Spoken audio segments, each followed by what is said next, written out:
Hello, everyone, and welcome to today's episode of Bookmas and the Literature with Lydia podcast. My name is Lydia, and I'm so excited to have you here today.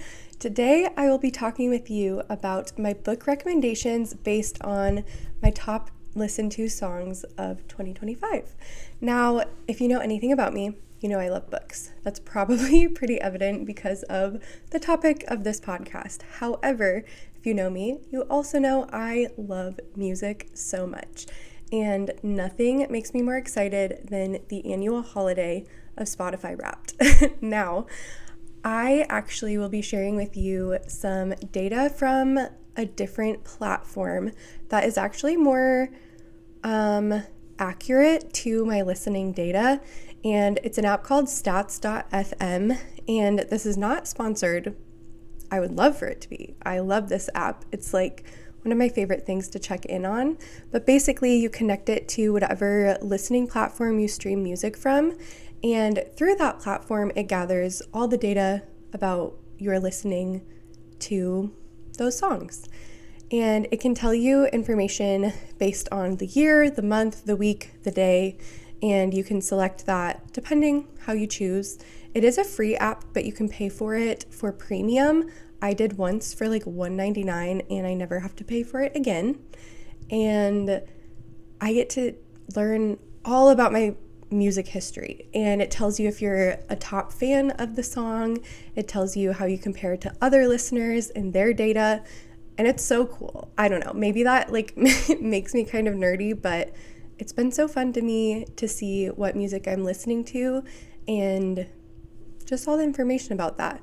So I will be basing the songs that I talked to you today about on that listening data. And what I like about it is it tells me up until I last listened. So you are getting the most up-to-date information from 2025 up until like 5 minutes ago when I was last playing a song.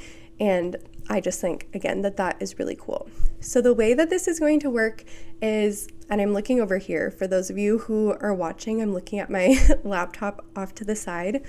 I will share with you a song that I listened to. I'll share a lyric that I liked and kind of like my interpretation of it, and then a book recommendation based on that song. I also will note that because I listen to albums a lot, most of my top 5 were from the same album, and then even looking deeper into my top 10, most of those were from the same album or albums, and I wanted it to kind of be a little bit more varied. So I chose the top 5 songs that I listened to from different albums to, again, just kind of vary it a little bit. So with that in mind, let's jump into my first song. My top most listened to song of 2025 is Treehouse by Ben Platt and Brandi Clark.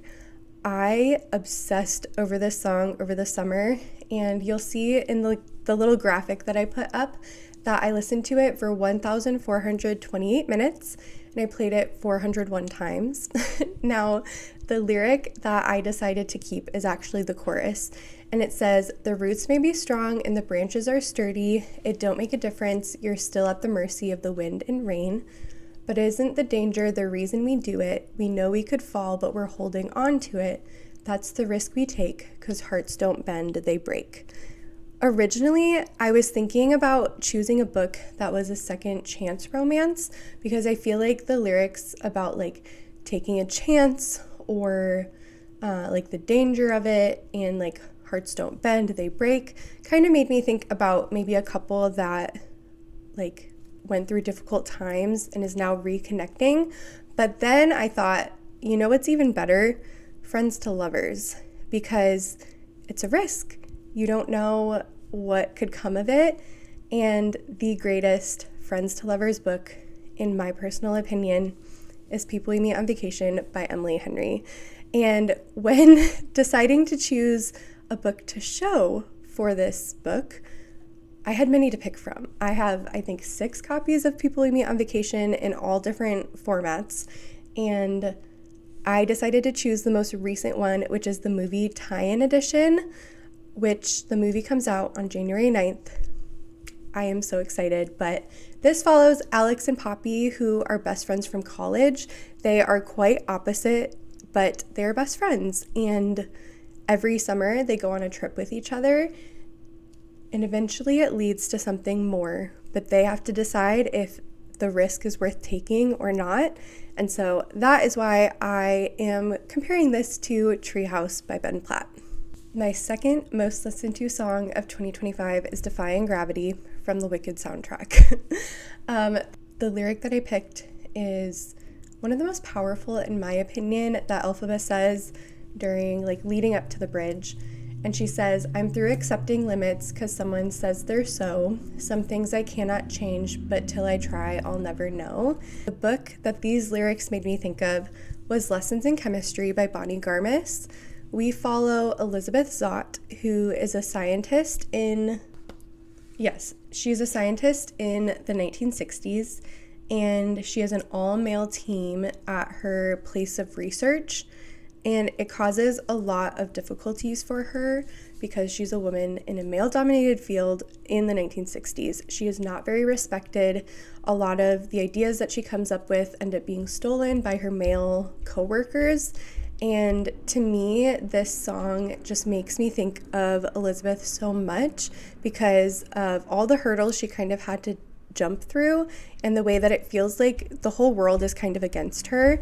It is such a story of women empowerment, and I highly recommend this book if you love the song Defying Gravity. Oh, I also didn't tell you the stats for Defying Gravity. I listened to it for 1,254 minutes, and I played it 164 times. So, my apologies. My third most listened to song, although it's technically another one from the original Wicked soundtrack. So this is a new soundtrack, and it's the Wicked for Good soundtrack, and it's for good. And I listened to this song for 872 minutes, and I played it 143 times. That to me is impressive because it came out in November. Impressive or concerning, depending on how you look at it. But I love this song so much.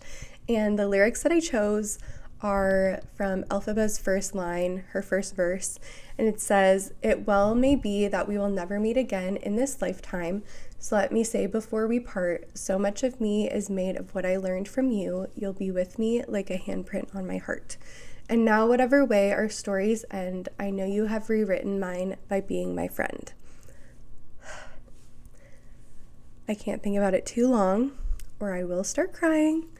But the book that I picked that I think is the perfect representation of these lyrics is Remarkably Bright Creatures by Shelby Van Pelt. This is another book that I could have selected multiple copies of. I picked this blue sprayed edges edition. This tells the story about an unlikely friendship between a woman who works in an aquarium and an octopus named Marcellus. It is so beautiful. I love the depiction of relationships between different species and the way that even if you're not able to communicate by words, you can still have such a solid relationship. And these two are handprints on each other's heart. So that is why I selected this book. The fourth most listened to song for this year is What Do You Want by Benson Boone. I listened to it for 715 minutes, and I played it 166 times. The lyrics that I selected were, "You felt a subtle breeze, so I ripped away my skin to warm your bones." I think that I could have chosen so many different books to go along with these lyrics. I actually made a post, I think sometime in the spring, that used these exact lyrics. And I had multiple different movie poster kind of things because I think it's so fitting, especially for fantasy. But the book that I ended up choosing is Divine Rivals by Rebecca Ross. This book is so beautiful, and I love the relationship between Roman and Iris. And truly, Roman would do anything to protect Iris, and that's why I think that these are such a fit. We follow two writers who are covering footage of the war, And Iris ends up going to the front lines to report on it, and Roman will not let her do it alone. He has to help her, he has to protect her. But all this time, they're writing letters to each other, and they don't know that it is each other. Basically, the you've got mail trope, and it's not technically historical fiction, it's more of a fantasy, but it feels like World War I based on like the war techniques that are used, and like the style of just like the world, the state of the world at that point. And so it has that like yearning, and I think it perfectly fits those lyrics. My final top most listened to song this year is Spiral by Flight. I listened to it for 618 minutes and I played it 145 times. And the lyrics that I chose are a combination of one of the verses and part of the chorus. And it says, "We bore our scars, we dove into a lake of stars, each ring of smoke, inhaling every word you spoke. We spread our ashes, and then someone lit another cigarette. Some higher power comes calling in the final hour. Whatever I do, I spiral down to you." These lyrics to me are kind of like two people who should not be together, or who are like kind of toxic together, but they just can't help finding each other again and again. And the perfect book that has that exact story is none other than Daisy Jones and the Six by Taylor Jenkins Reid. I love this story. I think I've said this about all of them, and I apologize for being so repetitive, but Daisy and Billy should not be together. They are not good together. They hurt each other, and they enable things in each other that hurt each other, but they just can't help it, the way that they feel about each other. And I also love the style of this song, and I feel like it could be one that they would have sang together, which makes it even cooler in my opinion. So if you've read this book and you love it, listen to Spiral by Flight, because it might just be a new song that makes you think of Daisy and Billy. Okay, everyone, thank you for tuning in to today's episode. I hope that you got either a book recommendation or a song recommendation or both. And I would love to hear what your own top most listened to songs were from 2025. But thank you for listening, and I'll catch you in the next episode of Bookmas. Bye!